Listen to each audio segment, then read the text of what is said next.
A military helicopter falling from the sky, and that too in a crowded market in Iran.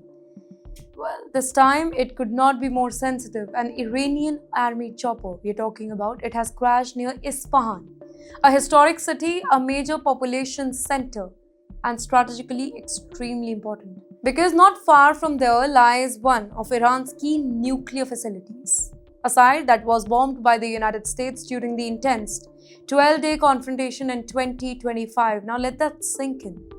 A military aircraft crashing near nuclear link zone at a time when the US-Iran tensions are already boiling point.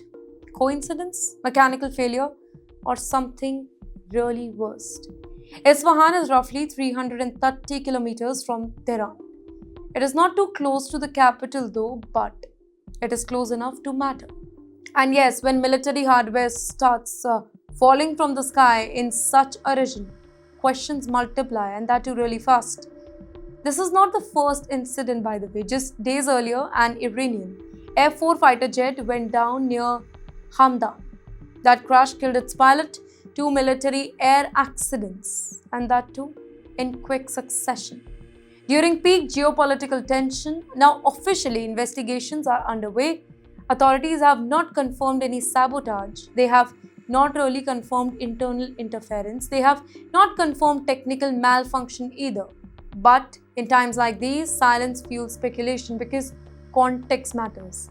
The US and Iran recently emerged from a brief but intense 12-day conflict. Missiles were launched, bases were targeted. In fact, nuclear facilities, they were struck. Regional allies, they were on high alert. The region barely exhaled.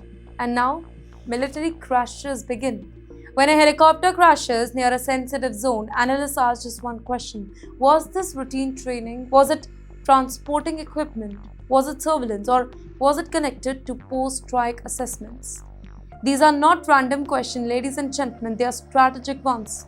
Military aircraft do not simply fall often, specifically not back-to-back, and specifically not during heightened alert status.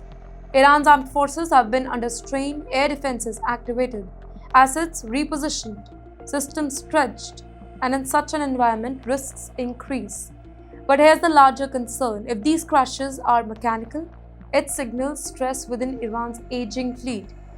If they are accidental, then it shows operational pressure, and if they are something else, well, that opens a completely different chapter. That will involve US, right?